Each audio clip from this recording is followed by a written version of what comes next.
Vous êtes nombreux à me poser cette question en consultation et au vu du nombre de vidéos sur le sujet, il me semble important d'en parler. Je vois aussi pas mal de vidéos sur qu'est-ce que mon autre pense de moi, qu'est-ce qu'il a dans la tête, quels sont ses blocages. Alors moi j'ai envie de vous poser une question.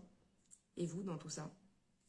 En vous posant ce genre de questions, votre énergie elle est complètement dédiée à l'autre. Alors je vais pas vous mentir, hein, moi aussi j'ai été dans cette situation hyper empathique, complètement dédiée à l'autre, au point de ne même plus savoir qui je suis en fait.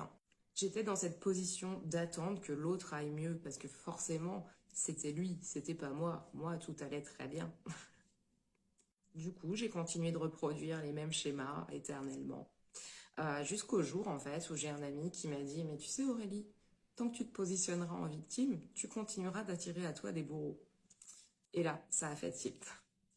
Alors, je ne veux pas faire de mon histoire une généralité, hein, loin de là, bien entendu. Mais ce qu'il faut bien comprendre, c'est que dans toute séparation, chacun a sa part de responsabilité. Selon moi, la séparation, mais c'est valable dans n'importe quel type de relation, hein, que ce soit amicale, professionnelle, familiale, peu importe. Pour moi, la séparation, c'est une invitation à regarder ce qui se passe à l'intérieur de soi. Qu'est-ce qui se passe en moi? Quelles émotions ça génère? Pourquoi? Alors, c'est pas un exercice facile hein, de regarder en soi. Et d'ailleurs, vous avez le droit complètement de ne pas en avoir envie. Mais dans ce cas, acceptez que l'autre en face de vous n'ait pas envie de le faire non plus. S'il vous ghoste, s'il vous bloque, s'il arrête toute communication, acceptez. Chacun doit faire son propre chemin. Alors, je parle de responsabilité, mais attention, loin de moi l'idée de vous culpabiliser. C'est ok de ne pas avoir envie de faire d'introspection. C'est ok d'être fatigué de le faire. Parce que oui, un travail sur soi, c'est long et fastidieux.